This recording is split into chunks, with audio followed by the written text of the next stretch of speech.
സംവദിക്കുകയാണ്. ആദരവോടെ ക്ഷണിക്കുകയാണ്. അസ്സലാമു അലൈക്കും. എല്ലാവർക്കും എൻ്റെ അഭിവാദ്യങ്ങൾ. പൊട്ടി തീർന്നൊരു പ്രസംഗിക്കാൻ നേരത്തെ പോലെ കുറച്ചു നേരം പൊട്ടും എന്നാണ് പറയുന്നത്.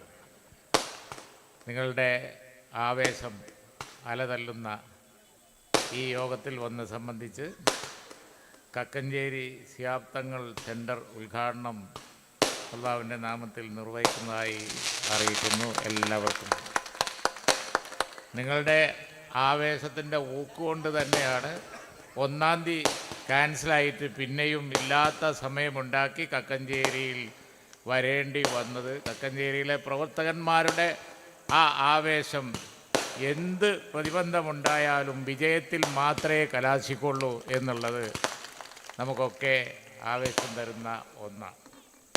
പ്രവർത്തകന്മാരുടെ ഒരു നിശ്ചയദാർഢ്യം, കമ്മിറ്റ്മെൻറ്റ്, അതാണ് ഈ ആവേശം പ്രകടമാക്കുന്നത്. 1-ാം തീയതി ഒരു പരിപാടി വെച്ചു.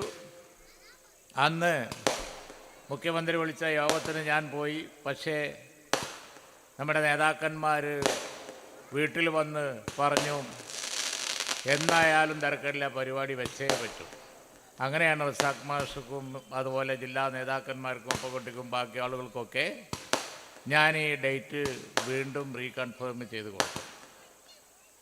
ഈ ഇവിടുത്തെ പ്രവർത്തകന്മാരുടെ പാർട്ടിയോടുള്ള, മുസ്ലിം ലീഗിനോടുള്ള, ഈ പൊതു പ്രവർത്തനത്തോടുള്ള ആത്മാർത്ഥതയും അതിൻ്റെ കാര്യത്തിൽ അവർക്കുള്ള വലിയ ഒരു നിശ്ചയദാർഢ്യവും അതാണ് അത് പ്രകടമാക്കുന്നത് എന്ന് മനസ്സിലാക്കിയിട്ട് തന്നെയാണ് ഇല്ലാത്ത സമയം ഉണ്ടാക്കി ഇന്ന് ഇവിടെ വന്ന് ഈ സെൻറ്ററിൻ്റെ ഉദ്ഘാടന കർമ്മം ഞാനിവിടെ നിർവഹിക്കുന്നു.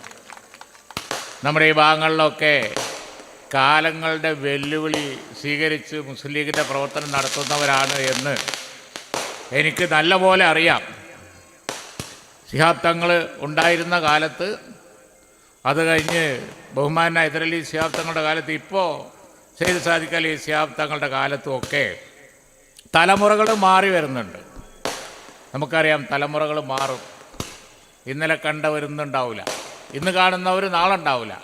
പക്ഷെ മാറാത്ത ഒരു സംഗതിയുണ്ട് എങ്കിൽ അത് ഇന്ത്യൻ യൂണിയൻ മുസ്ലിം ലീഗിനോടുള്ള തലമുറ മാറിയുള്ള ആ ഒരു ആവേശം, ആ ഒരു കെട്ടുറപ്പ്, ആ സംഘടിത ശക്തി, അതിനൊരു മാറ്റവുമില്ല.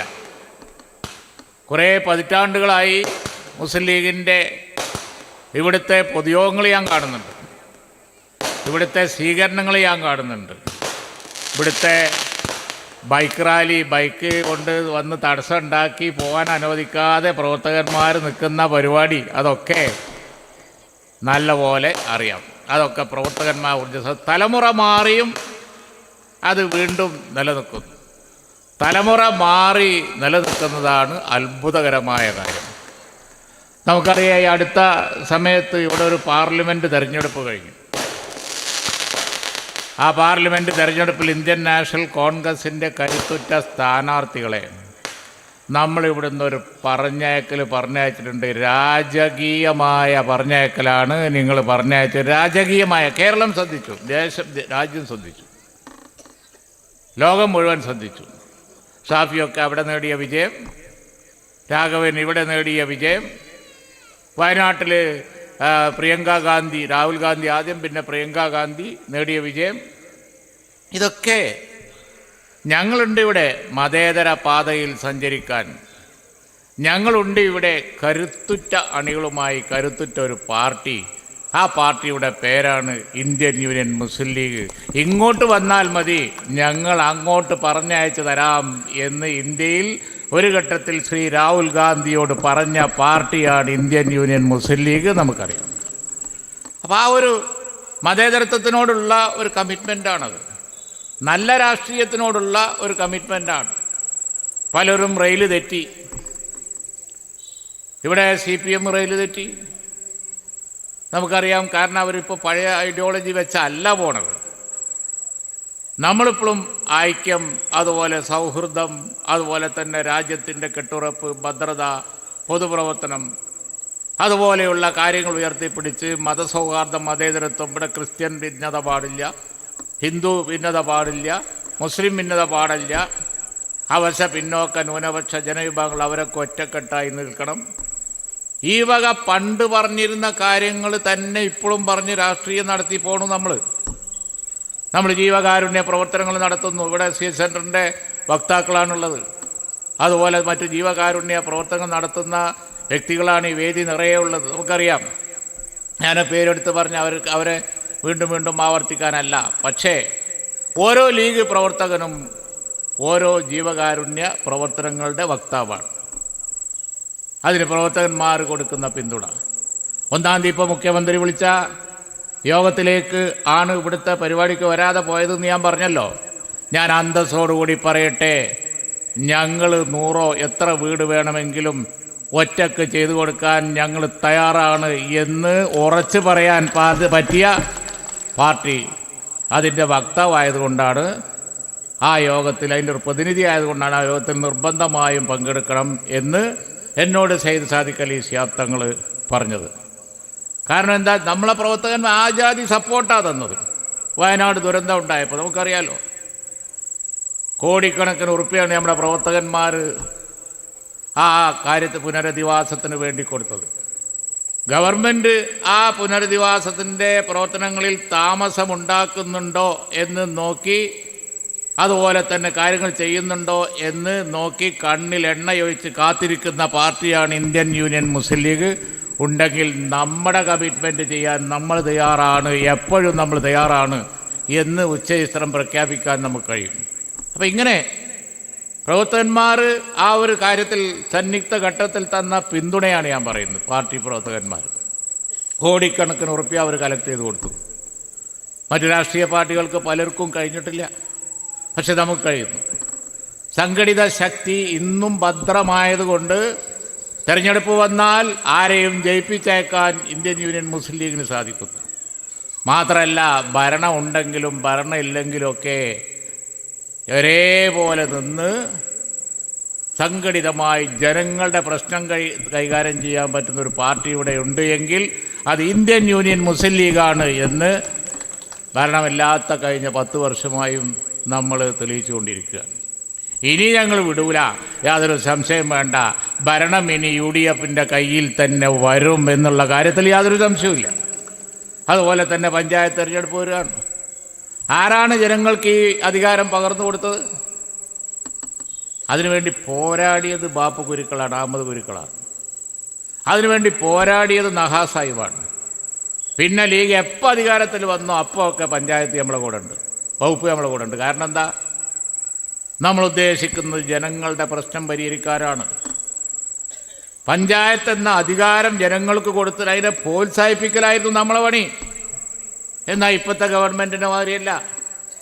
ഇപ്പോൾ ഉള്ള അധികാരം കവർന്നെടുക്കുക, 10 പൈസ കൊടുക്കൂല, യാതൊരു അധികാരവും ശരിക്കും നിർവഹിക്കാൻ അവരെ സമ്മതിക്കില്ല. അവരെ തലയിൽ ഇല്ലാത്ത പണിയൊക്കെ വെച്ചു കൊടുക്കും. പഞ്ചായത്തുകളുടെ തലയിൽ, നഗരസഭകളുടെയും കോർപ്പറേഷൻ്റെയും തലയിൽ.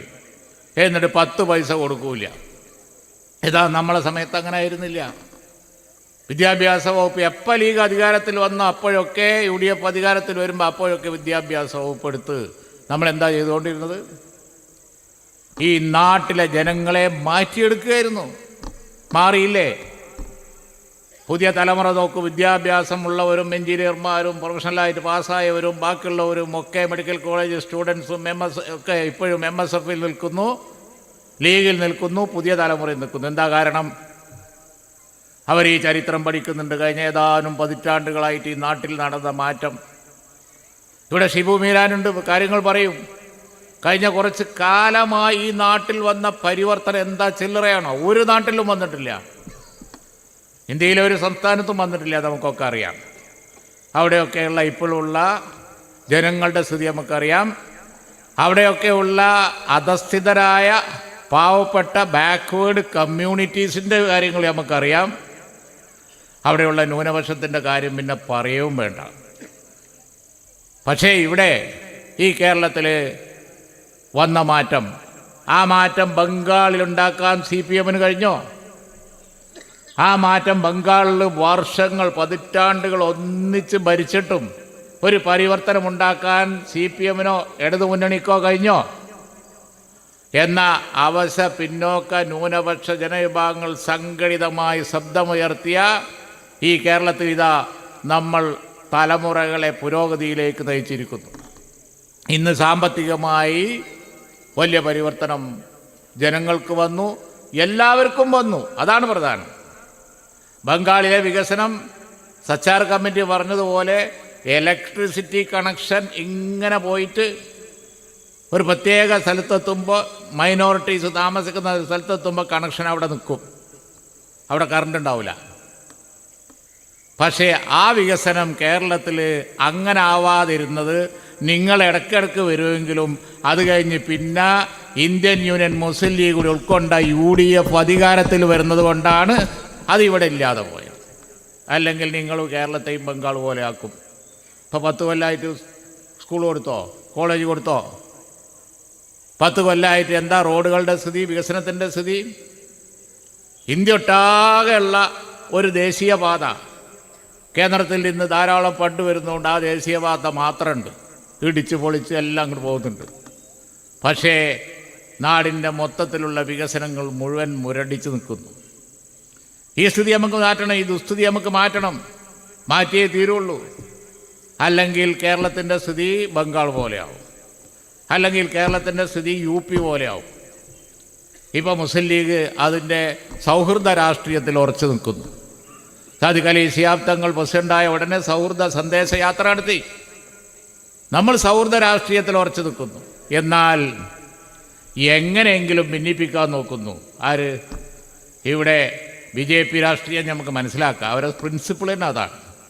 അവർ നിലനിൽക്കുന്നത് തന്നെയാണ് കമ്മ്യൂണിറ്റീസിനെ കമ്മ്യൂണൽ ഡിവൈഡ് ഉണ്ടാക്കിയിട്ട് അത് കത്തിച്ച് ടൈമിലാണോ അല്ല നിൽപ്പ് തന്നെ, വർഗീയത പ്രചരിപ്പിച്ചിട്ട് അതിന് ഓരോരോ വിഷയങ്ങൾ അവരതാത് കാലത്ത് എടുക്കുകയാണ് ചെയ്യുക. ഒരു പള്ളി കഴിയുമ്പോൾ വേറെ പള്ളി. അതെന്തിനാ ഓരോരോ പള്ളികൾ എടുക്കുന്നത്? ബാബരി മസ്ജിദോടുകൂടി തീർന്നത് ഇല്ല. അത് രാഷ്ട്രീയമാണ്, അല്ലാതെ ക്ഷേത്രത്തോടുള്ള പ്രതിപത്തി അല്ല. അത് രാഷ്ട്രീയമാണ്. അതാണ് അവരുടെ രാഷ്ട്രീയം, ഡിവൈഡ് ആൻഡ് റൂൾ. ബ്രിട്ടീഷുകാരുടെ അതേ രാഷ്ട്രീയം. എന്നാൽ കേരളത്തിലെ ഇടതുപക്ഷം ചെയ്തുകൊണ്ടിരിക്കുന്നത് എന്താണ്? അതേ പണിയാണ്. മുനമ്പത്തൊരു പ്രശ്നം വന്നു, ഞാൻ ഓക്കഫ് മിനിസ്റ്ററായിരുന്നു. ആ പ്രശ്നം വേഗം പരിഹരിക്കല്ലേ വേണ്ടത്? പക്ഷേ പരിഹരിക്കൂല. ആ കനലിങ്ങനെ കത്തിച്ച് നിർത്തുകയാണ്. എന്തിനാ? UDF-ന് പരമ്പരാഗതമായി പിന്തുണ കൊടുക്കുന്ന ജനവിഭാഗങ്ങൾ തമ്മിലാണ് തർക്കം വന്നിരിക്കുന്നത്. അതുകൊണ്ട് അത് കത്തിച്ച് നിർത്തുക. എന്തൊരു ദുഷ്ടലാക്കാണ് നിങ്ങൾ ആലോചിച്ച് നോക്കി. അതുകൊണ്ടാണ് ബഹുമാനായ സാദിഖ് അലി ശിഹാബ് തങ്ങൾ, ഞാനുണ്ടായിരുന്നു, ഞങ്ങളൊക്കെ ഉണ്ടായിരുന്നു, അവിടെ ചെന്ന് ബിഷപ്പുമാരുമായി ചർച്ച ചെയ്തത്. അപ്പോൾ ഇപ്പോൾ കേരളത്തിൽ പുരോഗമന ആശയം പറഞ്ഞിരുന്ന, ചൂഷണത്തിൽ നിന്ന് ആളുകളെ രക്ഷിക്കാൻ വേണ്ടി ഒരു കാലത്ത് പ്രവർത്തിച്ചിരുന്ന CPM-ഉം അതുപോലെ ഇടതുമുന്നണിയൊക്കെ ഇപ്പോൾ കിട്ടിയിടത്തൊക്കെ കമ്മ്യൂണിസം അല്ല പറയുന്നത്, കമ്മ്യൂണലിസം. ആ ഐഡിയ വെച്ച് ആളുകളെ ഡിവൈഡ് ചെയ്യുക. നാണം കെട്ട ഏർപ്പാടാണ്, നമുക്കറിയാം. ഇവിടെ വടകരയിൽ കാഫർ വിവാദം ഉണ്ടാക്കി. അതേപോലെ തന്നെ അവിടെ പാലക്കാട് അതേ അടവെടുത്ത് നോക്കി ജനങ്ങൾ തോപ്പിച്ച് കൈ കൊടുത്തു. ഇനിയും വന്നോളി, തോപ്പിച്ച് പൊട്ടിച്ച് ഞങ്ങൾ കയ്യിൽ തരും, ഒരു സംശയവും ആർക്കും വേണ്ട, പൊട്ടിച്ച് കൈ തരും. അപ്പോൾ അതുകൊണ്ട് തന്നെ മതേതര രാഷ്ട്രീയം പറഞ്ഞ് ജനങ്ങൾക്ക് വേണ്ടി പ്രവർത്തിച്ച് ജനക്ഷേമ പ്രവർത്തനങ്ങൾ നടത്തി നാടിൻ്റെ വികസനം പരിവർത്തനം ഇനിയും ഉറപ്പുവരുത്തി അങ്ങനെ പോകണമെന്നുണ്ടെങ്കിൽ നിങ്ങൾ പഞ്ചായത്തിൽ ജയിക്കണം, അത് കഴിഞ്ഞ് നിയമസഭയിൽ ജയിക്കണം. അതിനുള്ള ഒരുക്കാണ്. ആ കാര്യത്തിൽ ഇവിടെ കക്കഞ്ചേരിയിലെ ഈ പ്രദേശത്തെ ആളുകളുടെ പിന്തുണ ഗ്യാരൻറ്റീഡാണ് എന്നാണ് ഈ സദസ്സും അതുപോലെ തന്നെ ഈ ആവേശവും കാണിക്കുന്നത്. അതിൽ നിങ്ങളോടൊപ്പം ഞാനും പങ്കുചേരുകയാണ്. ഷിബു ഇവിടെ സംസാരിക്കാനുണ്ട്. ഇതിന് മുമ്പ് കുറച്ച് പ്രസംഗങ്ങളൊക്കെ നടന്നതാണ് എന്നെനിക്കറിയാം. അതുകൊണ്ട് ദീർഘിപ്പിക്കുന്നില്ല. എനിക്കും മറ്റൊരു പരിപാടിക്ക് എത്തേണ്ട സമയം 3/4 മണിക്കൂർ താമസിച്ചു പോയി. കക്കഞ്ചേരി ശിഹാബ് തങ്ങൾ സെൻട്രൽ ഉദ്ഘാടനവും ഈ പൊതുയോഗ ഉദ്ഘാടനം നിർവഹിച്ചതായി. ഇവിടുത്തെ ഓഫീസ് ഈ നാട്ടിലെ എല്ലാ നല്ല കാര്യങ്ങളുടെയും ഒരു സെൻറ്ററായി വളരട്ടെ ശിഹാബ് തങ്ങൾ സെൻറ്റർ എന്ന് പ്രാർത്ഥിച്ചുകൊണ്ട് ഈ പരിപാടി ഉദ്ഘാടനം ചെയ്യുന്നു. എല്ലാവർക്കും നന്ദി. അസ്സലാമു അലൈക്കും. ജയ് ഹിന്ദ്. ബഹുമാനപ്പെട്ട